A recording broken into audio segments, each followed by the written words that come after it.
الحمد لله وكفى والصلاة والسلام على من لا نبي بعده وعلى آله وأصحابه الذين أوفوا عهدا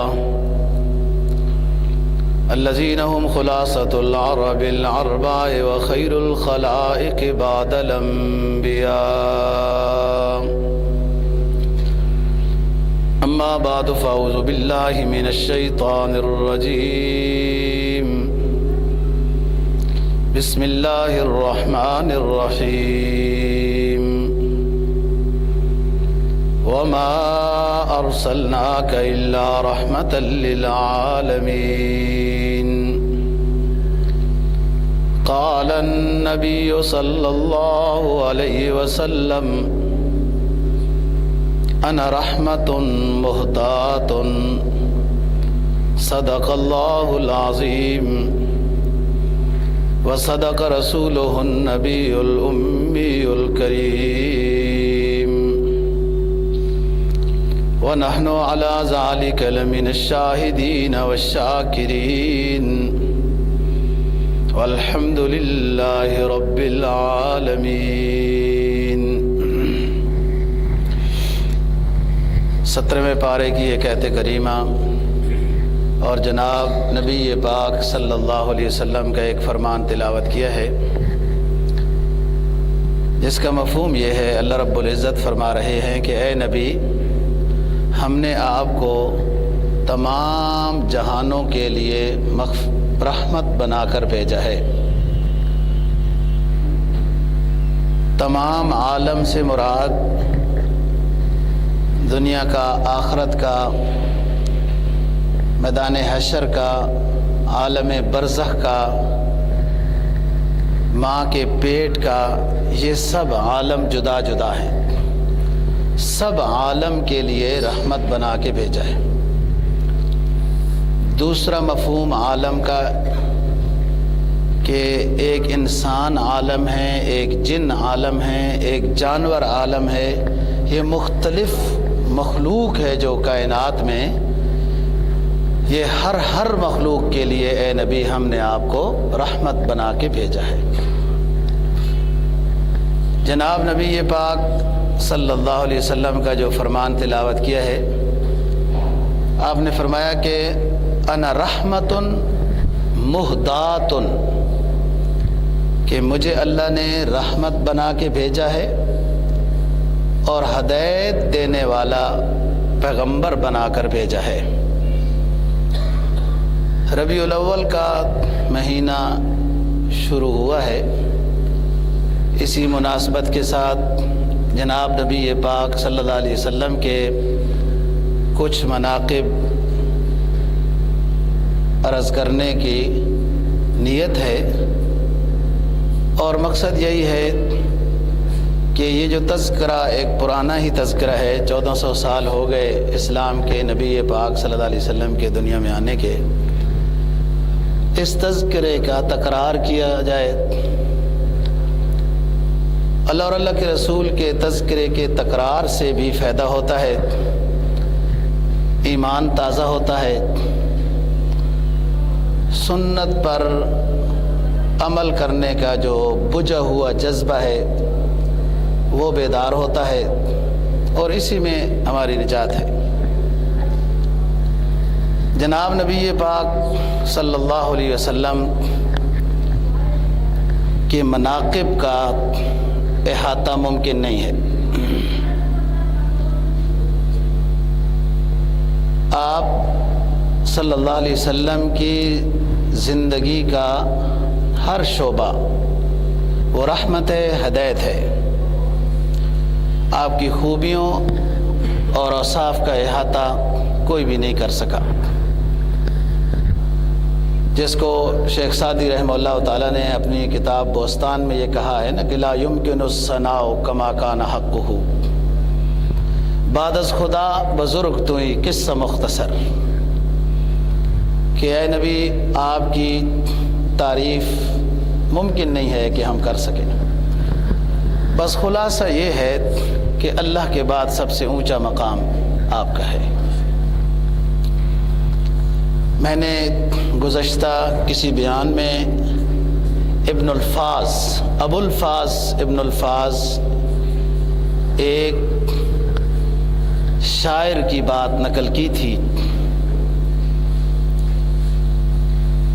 کہ اس نے بہت سارے لوگوں کے قصائد لکھے، تو آپ صلی اللہ علیہ وسلم کے بارے میں کچھ نہیں لکھا۔ خواب میں نبی کی زیارت نصیب ہوئی، آپ نے شکوہ کیا، ابو الفاظ آپ نے سب لوگوں کی، ابو بکر، عمر، اسلام، قرآن، سب کی تعریف کی ہے، میری تعریف کیوں نہیں کی؟ تو اس نے نبی پاک صلی اللہ علیہ وسلم کے اس شکوے کا جواب اشعار میں دیا، الا کل مدح فی النبی مقصرا، الا کل مدح فی النبی مقصرا وان بالغ علیہ وکسرا۔ اے نبی، تمام کی تمام تعریفیں کی جائیں آپ کی پھر بھی کم ہے، اور اگرچہ تعریف کرنے والے لوگ حد درجے کا مبالغہ بھی کر دیں پھر بھی نہیں حق ادا ہوتا۔ تو پھر میں نے اپنی ہر تعریف کو ناقص پایا، ہر تعریف کو میں نے ناقص پایا، جس کی وجہ سے آپ کی میں نے تعریف نہیں کی ہے۔ بہرحال یہ 4 اشعار اس نے پڑھے ہیں، اس کے چند دنوں بعد پھر اس کی وفات بھی ہو گئی۔ میرا مقصد یہ ہے کہ نبی پاک صلی اللہ علیہ وسلم کی شان بہت اونچی ہے، آپ کی زندگی کا ہر گوشہ لیا جائے تو اس کا احاطہ بھی ناممکن ہے، چاہے جائے کہ پوری سیرت کو بندہ بیان کرے۔ بس یہ نبی پاک صلی اللہ علیہ وسلم کا تذکرہ کرنا مقصد ہے کہ اس سے ہمارے ایمانوں میں اضافہ ہو، ایمانی جو ہمارا پودا ہے وہ خشک ہو رہا ہے، اس کو سنت کا آب حیات مل جائے تاکہ وہ پودا تر و تازہ ہو جائے۔ غالباً حسان ابن ثابت ہیں یا کوئی اور شاعر، فرمایا اعد ذکر محمد لنا ان ذکرہ هو المسک اذا کررتہ یتزوع۔ اعد ذکر محمد لنا صلی اللہ علیہ وسلم، اعد ذکر محمد لنا اذا کررتہ یتزوع۔ جب بھی آپ نبی پاک صلی اللہ علیہ وسلم کا تذکرہ کریں گے تو هو المسک، یہ خوشبو ہے، مشک خوشبو ہے، جب اس دبیہ کو کھولیں گے مجلس معطر ہو جائے گی، آپ کے اتنے اچھے مناقب ہیں۔ میری گزارشات کا موضوع نبی پاک صلی اللہ علیہ وسلم کے مناقب کا وہ حصہ ہے کہ جس میں آپ کے رحمت ہونے کا پیغام دیا گیا ہے کہ اے نبی، ہم نے آپ کو رحمت بنا کے بھیجا ہے۔ فرمایا وما ارسلناک الا رحمۃ للعالمین، اے نبی ہم نے آپ کو صرف اور صرف تمام عالم کے لیے رحمت بنا کے بھیجا ہے۔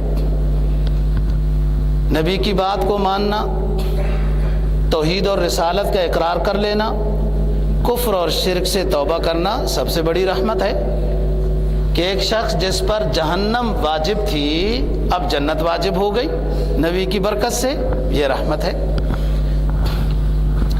رحمت کا واقعہ دیکھیں کہ طائف والوں نے جب ستایا، جبرائیل علیہ السلام آ گئے اور کہا کہ آپ اجازت دیں تو ہم ان دونوں پہاڑوں کو پیس دیتے ہیں۔ اور طائف کا ایک پہاڑ ہے ادھر شفا نامی پہاڑ ہے، واللہ عالم بالصواب، میں نے دیکھی ہے وہ جگہ، اس علاقے کا نام طائف سے اونچا ہے، اس کا نام ہے شفا۔ تو میں نے کہا شفا کیوں کہتے ہیں؟ کہتے ہیں اس لیے کہ یہاں جو رہتا ہے اس کو شفا مل جاتی ہے، موسم بہت اچھا ہے۔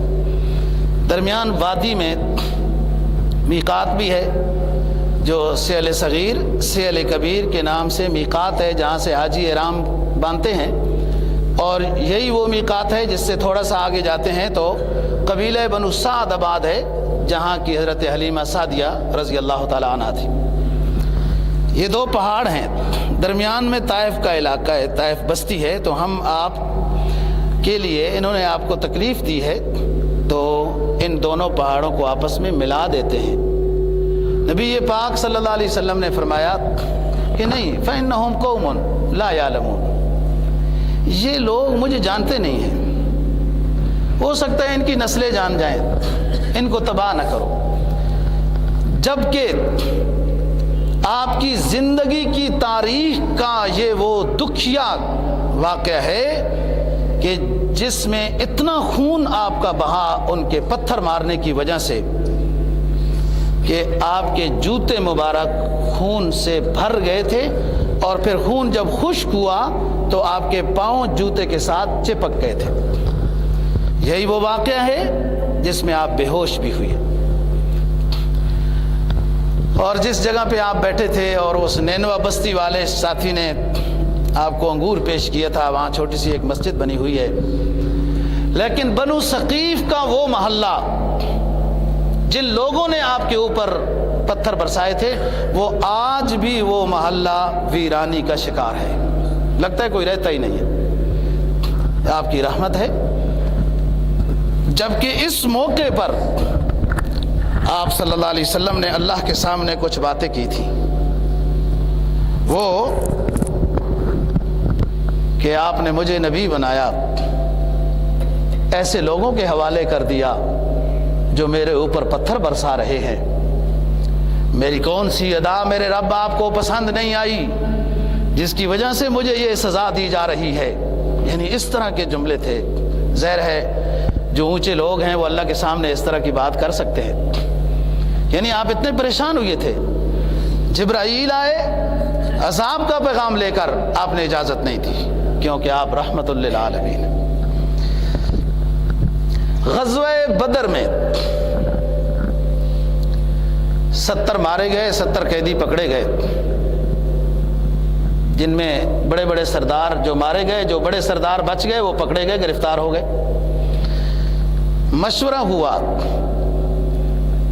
کہ ان مشرکین مکہ والے جو کافر گرفتار ہوئے ان کا کیا کیا جائے؟ تو کسی نے کہا ان کو لکھنا آتا ہے تو اس کے بدلے میں یہ ہمارے بچوں کو لکھنا سکھائیں، چھوڑ دیں گے۔ کسی نے کہا ان کے بدلے میں اپنے بدلے قیدی چھڑا لیتے ہیں۔ کسی نے کہا ان سے پیسے لے کر ان کو چھوڑ دیتے ہیں۔ حضرت عمر فاروق رضی اللہ تعالیٰ عنہ نے عرض کیا، اللہ کے رسول رائے آپ سب سے لے رہے ہیں، میری رائے یہ ہے جس کا رشتہ دار گرفتار ہے وہی رشتہ دار مسلمان اس کافر رشتہ دار کو قتل کر دے، میری رائے یہ ہے۔ فیصلہ نبی پاک صلی اللہ علیہ وسلم نے فدیے پہ کیا کہ مارتے نہیں ہیں، حالانکہ ان مکہ والوں سے کتنی مار کھائی ہے صحابہ کرام نے۔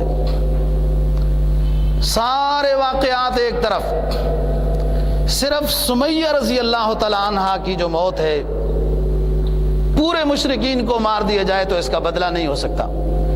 2 اونٹوں پر اس خاتون کو باندھا گیا، ایک کو ادھر بگایا، ایک کو ادھر بھرایا اور درمیان میں چیر دیا گیا۔ کیوں؟ وَمَا نَقَمُوا مِنْهُمْ إِلَّا أَن يُؤْمِنُوا بِاللَّهِ الْعَزِيزِ الْحَمِيدِ، انہیں سزا نہیں دی جا رہی مگر اس بات کی سزا دی جا رہی ہے کہ ایمان لایا ہے۔ لیکن آپ نے مارا نہیں ان بدر کے قیدیوں کو، اور میں چلو ان سے فدیہ لے لیتے ہیں، ان کو چھوڑ دیتے ہیں۔ فیصلہ ہو گیا، وہی نازل ہو گئی، ما کان لنبی ان یسخن فی الارض۔ اللہ پاک نے فرمایا میری رائے تو وہی تھی جو رائے عمر کی تھی، ان کو مارنا تھا، لیکن اے نبی تیری رحمت نے جو فیصلہ کر دیا کہ ان کو معاف کرنا ہے اور فدیہ لے کے چھوڑ دینا ہے، تو میں نے بھی اپنا فیصلہ آپ کی رائے کے مطابق کر دیا ہے، کیونکہ آپ رحمت للعالمین ہیں۔ یہی کمال ہے، جو مہربان ہو اس پہ مہربان ہو، بندہ تو ادلا بدلا ہو گیا، جو ستاتا رہے، ظلم کرتا رہے، تکلیف دیتا رہے، اس کو معاف کرنا یہ سنت نبوی کی اتباع ہے۔ تو یہ بدر کی بات ہے۔ نبی پاک صلی اللہ علیہ وسلم رات کی تاریکی میں تہجد کی نماز میں آپ روتے ہیں، اور تہجد کی نماز میں بتا چکا ہوں کہ سب سے پہلے فرض کی گئی ہے۔ فرض نماز سے پہلے تہجد کی نماز آپ کے اوپر واجب کی گئی۔ فرمایا فتہجد بہ نافلۃ لک عسیٰ ان یبعثک ربک مقاما محمودا، کہ نبی یہ اضافی نماز ہے آپ کے اوپر، اور اس کی برکت سے آپ کو مقام محمود ملے گا۔ سورہ مزمل میں فرمایا یا ایھا المزمل قم اللیل الا قلیلا نصفہ او انقص منہ قلیلا، آپ رات کو کچھ حصہ سو جائیں اور کچھ حصہ اللہ کے سامنے آپ کھڑے ہو جائیں۔ اونچا کرنا تھا۔ فرمایا یا ایھا المزمل قم اٹھ جائے، الا قلیلا مگر کچھ دیر آرام کر لیں، پھر اٹھ جائیں اور ہمارے سامنے سرب سجود ہو جائیں، عبادت کریں۔ تو تہجد کی نماز میں آپ رو رہے ہیں اور 7ویں پارے کی ایک آیت کریمہ بار بار تلاوت کر رہے ہیں۔ نفل نماز کے سجدے میں کوئی آیت انسان کو پسند آ جائے اور بار بار پڑھتا رہے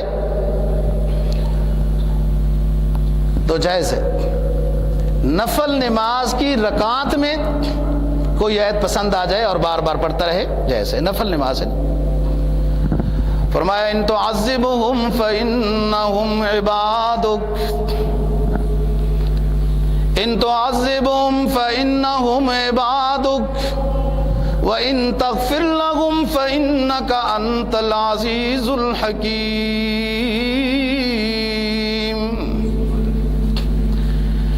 اے اللہ میرے گناہگار امتیوں کو اگر آپ عذاب دینا چاہیں تو آپ سے کوئی پوچھنے والا نہیں ہے، لیکن اگر آپ معاف کر دیں تو آپ کی شان رحمت کی زیادہ قریب ہے۔ بار بار یہ پڑھ رہے ہیں، بار بار۔ نماز سے جب فارغ ہوئے تو آپ دعا میں مصروف ہو گئے۔ اللہم اغفر امتی، اللہم اغفر امتی، اللہم اغفر امتی وبکا بکان شدیدا۔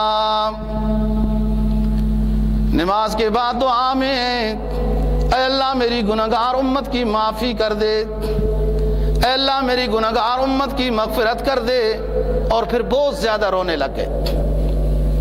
اللہ کو تو سب معلوم ہے، اللہ تو دعائیں سن رہا ہے، وہ تو علیم بذات الصدور ہے، بید بھی جانتا ہے دلوں کے۔ اللہ نے حکم دیا جبرائیل اذهب الى محمد فاسألہ وما یبکی، اے جبرائیل جاؤ میرے محبوب پیغمبر کے پاس اور ان سے پوچھئے کہ کیا وجہ ہے آپ اتنے زیادہ کیوں رو رہے ہیں۔ اللہ کو تو معلوم ہے۔ جبرائیل آئے، رسول کی خدمت میں حاضر ہوئے، عرض کیا اللہ کے رسول آپ بہت زیادہ رو رہے ہیں تو اللہ پاک نے مجھے بھیجا ہے کہ میرے محبوب سے پوچھ کے آئیں کیوں آپ روتے ہیں، کیا پریشانی ہے آپ کو۔ نبی پاک صلی اللہ علیہ وسلم نے بتایا کہ کچھ میرے امتی تو اپنی نیکی اور اپنے عبادات، ریاضات، مجاہدے سے جنت میں چلے جائیں گے، لیکن میری گناہگار امت کا کیا بنے گا؟ ان کی پریشانی کی وجہ سے رو رہا ہوں، ان کی مغفرت کا سوال کر رہا ہوں کہ میری گناہگار امت کی اللہ مغفرت کر دے۔ جبرائیل واپس تشریف لے گئے، امام مسلم نے اس کو روایت کیا ہے۔ جبرائیل واپس تشریف لے گئے اور اللہ کے سامنے یہ بات رکھی کہ نبی پاک صلی اللہ علیہ وسلم کے رونے کی یہ وجہ ہے۔ اللہ نے فرمایا جاؤ جبرائیل، جاؤ میرے محبوب پیغمبر کو بتا دو، نحن سنرضیک فی امتک، نحن سنرضیک فی